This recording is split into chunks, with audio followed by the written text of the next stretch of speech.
السلام علیکم ورحمۃ اللہ وبرکاتہ نحمدہ ونصلی علی رسولہ الکریم واما بعد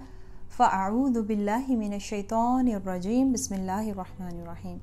آج ہم سورۃ عالم نشرح کی شان نزول اور خلاصہ تفسیر دیکھیں گے۔ نبوت سے پہلے آپ صلی اللہ علیہ وآلہ وسلم کو اپنے معاشرے کی گندگی دیکھ کر کافی ذہنی پریشانیاں ہوتی تھیں۔ قوم کی گمراہی، شرک، فسق و فجور، قتل و غارت، اخلاقی برائیوں کو دیکھ کر آپ صلی اللہ علیہ وآلہ وسلم پریشان ہوتے تھے، لیکن آپ صلی اللہ علیہ وآلہ وسلم کو اس بگاڑ کو دور کرنے کی صورت نظر نہیں آتی تھی۔ جب اللہ سبحانہ وتعالیٰ نے آپ صلی اللہ علیہ وآلہ وسلم کو نبوت سے نوازا، تب آپ صلی اللہ علیہ وآلہ وسلم کا یہ مسئلہ حل ہو گیا کہ کس طرح توحید اور آخرت اور رسالت پر ایمان لا کر معاشرے کی گندگی کو دور کیا جا سکتا ہے۔ لیکن جو ہی آپ صلی اللہ علیہ وآلہ وسلم نے دعوت اسلام کی طرف لوگوں کو بلانا شروع کیا تو آپ صلی اللہ علیہ وآلہ وسلم کو قدم قدم پر مشکلوں کا سامنا کرنا پڑا۔ سب سے پہلے تو اپنے ہی رشتہ دار گھر والے خلاف ہو گئے تھے۔ کل تک جو صادق امین کہتے تھے آج مجنون شاعر کہنے لگے، پتھروں سے مار رہے تھے، بائیکاٹ کر رہے تھے، یہ کہہ رہے تھے کہ آباء و اجداد کا دین چھوڑنے والا ہے، بے دین کہا جا رہا تھا۔ تو ہر جگہ آپ صلی اللہ علیہ وآلہ وسلم کو طعنے سننے پڑے، آپ کے چچا بھی آپ کے مخالف ہو گئے۔ یہ سب باتیں رنج کا باعث تھیں۔ تو آپ صلی اللہ علیہ وآلہ وسلم کو تسلی دینے کے لیے پہلے تو سورۃ ضحیٰ نازل ہوئی اور پھر یہ سورۃ عالم نشرح کا نزول ہوا آپ صلی اللہ علیہ وآلہ وسلم کو تسلی دینے کے لیے۔ یہ تھی عالم نشرح کی شان نزول۔ اب اس کا خلاصہ تفسیر کرتے ہیں۔ اس صورت میں خالصتاً حضرت محمد صلی اللہ علیہ وآلہ وسلم کو ہی خطاب کیا گیا ہے اور اس میں اللہ سبحانہ وتعالیٰ اپنی نعمت، اپنا احسان یاد کروا رہے ہیں حضرت محمد صلی اللہ علیہ وآلہ وسلم کو کہ کیا اللہ سبحانہ وتعالیٰ نے آپ کا شرح صدر نہیں کر دیا۔ حقیقتاً شرح صدر میں 2 مرتبہ حضرت جبرائیل علیہ السلام اللہ کے حکم پر آئے۔ ایک مرتبہ جب نبی پاک صلی اللہ علیہ وآلہ وسلم بچپن میں عمر کے 4 سال میں تھے تو اس وقت آپ صلی اللہ علیہ وآلہ وسلم کا سینہ چیرا گیا، دل نکال کر اس کو زمزم کے پانی سے دھو کر واپس سینے میں ڈال کر سینے کو بند کر دیا گیا، اور دوسری مرتبہ معراج کے موقع پر سینہ مبارک کو دھو کر دوبارہ اندر ایمان اور حکمت سے بھر کر رکھا گیا۔ یہ تو حقیقتاً شرح صدر تھا، اور معنی کے لحاظ سے نبوت عطا کرنے کے ساتھ اللہ سبحانہ وتعالیٰ نے آپ صلی اللہ علیہ وآلہ وسلم کو وہ حوصلہ، وہ ہمت عطا فرمائی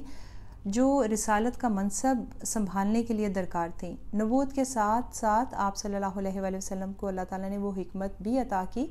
جو برے سے برے بگاڑ کو سنوار دینے کی اہلیت رکھتی تھی۔ پہلی نعمت تھی شرح صدر، اور دوسری نعمت یہ کہ اللہ سبحانہ وتعالیٰ نے آپ صلی اللہ علیہ وآلہ وسلم پر سے وہ بھاری بوجھ اتار دیا جو نبوت سے پہلے آپ صلی اللہ علیہ وآلہ وسلم کی کمر توڑ رہا تھا، جس کا ذکر پہلے بھی میں نے کیا کہ ظلم و ستم کا بازار جو عام تھا، بچیوں کو زندہ دفن کیا جا رہا تھا، قبیلوں پر قبیلے چھاپے مار رہے تھے، زنا عام تھا، کسی کی جان و مال محفوظ نہیں تھی، شرک تھا، گمراہی میں قوم مبتلا تھی۔ یہ دیکھ کر آپ صلی اللہ علیہ وآلہ وسلم بہت رنجیدہ ہوتے تھے، تو اس لیے اللہ سبحانہ وتعالیٰ نے ہدایت کا راستہ دکھا کر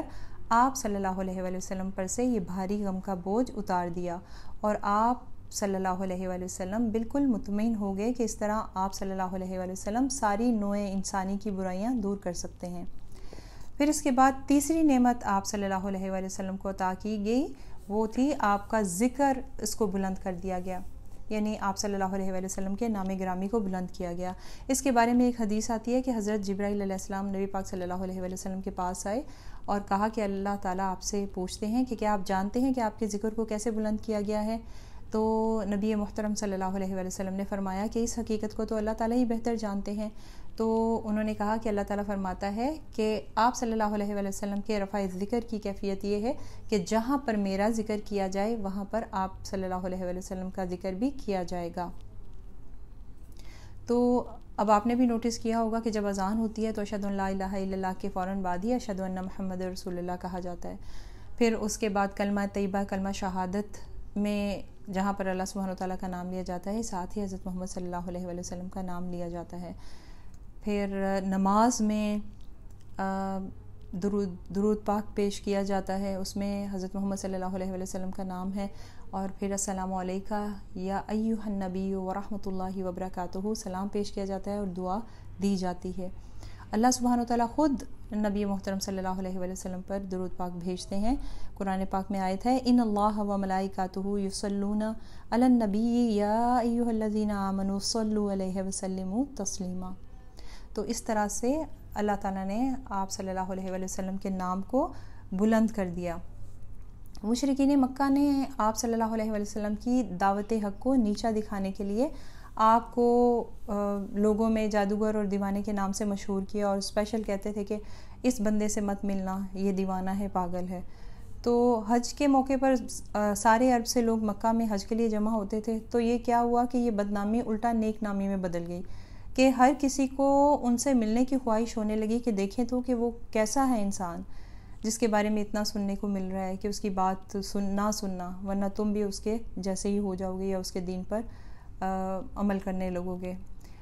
یا بے دین ہو جاؤ گے۔ تو اسی طرح آپ صلی اللہ علیہ وآلہ وسلم کی تبلیغ آگے بڑھتی چلی گئی، لوگ قرآن اور اس کی تعلیم سے متاثر ہونے لگے، اور ہجرت کا زمانہ آنے تک کوئی قبیلہ ایسا نہ رہ گیا تھا کہ جس کا کوئی نہ کوئی شخص ایمان نہ لایا ہو۔ اس طرح 10 سال کے اندر عرب کا گوشہ گوشہ اشہد ان لا الہ الا اللہ و اشہد ان محمد رسول اللہ کی صدا سے گونج پڑا۔ پھر آپ صلی اللہ علیہ وآلہ وسلم کا نام مبارک تمام روئے زمین پر بلند ہونا شروع ہوا، اذان میں بھی اللہ کے ساتھ آپ صلی اللہ علیہ وآلہ وسلم کا نام لیا جانے لگا، نمازوں میں آپ صلی اللہ علیہ وآلہ وسلم پر درود بھیجے جانے لگے۔ چونکہ اسلام کی تبلیغ میں اور اسلام کے دشمنوں سے مقابلہ کرنے میں آپ صلی اللہ علیہ وآلہ وسلم کو کافی تکلیفوں اور مشکلات کا سامنا کرنا پڑتا تھا، تو اس لیے ساری کائنات کے مالک اللہ سبحانہ و تعالیٰ نے رسول اللہ صلی اللہ علیہ وآلہ وسلم کو اطمینان دلایا کہ مشکلات کا یہ دور جلد ہی گزر جائے گا، آسانی کا وقت آئے گا، تسلی دی گئی، اور کہا گیا کہ ان قریب ہی اچھے حالات آنے والے ہیں۔ اس کے بعد آپ صلی اللہ علیہ وآلہ وسلم کو اس صورت میں ہدایت دی گئی کہ ان مشکلات کا مقابلہ کرنے کی طاقت آپ صلی اللہ علیہ وآلہ وسلم کو ہماری عبادت سے ہی مل سکتی ہے۔ اس لیے جب آپ صلی اللہ علیہ وآلہ وسلم اپنے کاموں سے فارغ ہو جائیں تو اپنی توجہ عبادت میں لگائیں، یہی ذہنی سکون کا بہترین ذریعہ ہے۔ یہ تھی ہماری سورۃ عالم نشرہ کی شان نزول اور خلاصہ تفسیر۔ جزاکم اللہ خیرا کثیرا۔ السلام علیکم ورحمۃ اللہ وبرکاتہ۔ سبحانک اللہم و بحمدک اشہد ان لا الہ الا انت استغفرک و اتوب الیک۔